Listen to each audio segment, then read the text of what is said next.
as someone who had the unfortunate incident of finding out that after trying for so many times to get pregnant and have the wonderful little girl that I have, not so little anymore, in that process, one of my pregnancies, I was very excited.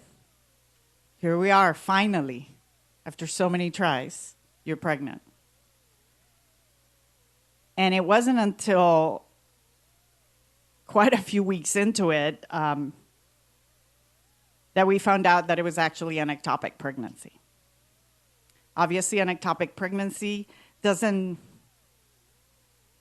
work. It's a fetus growing, but it's not a fetus that's ever going to be a baby that's going to be born. And thank goodness it all turned out wonderful. I ended up eventually getting pregnant and having my daughter, but I did have to go through the excruciating pain of having to go to the hospital, having to have a procedure, having to get all the things in order. And I just can't imagine having to go through that situation and having to not just get your doctor to sign something about the necessity of the procedure, but then having to go to a second doctor.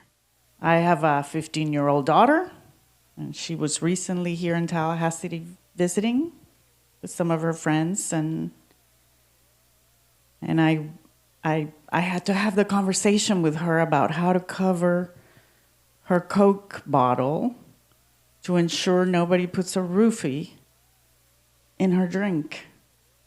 And all the conversations that I don't know, my parents never had those conversations with me. We didn't have to worry about roofies, but to think about the fact that, one tries to protect our kids, make sure that they never end up in a situation where someone takes advantage of them, where they could get raped.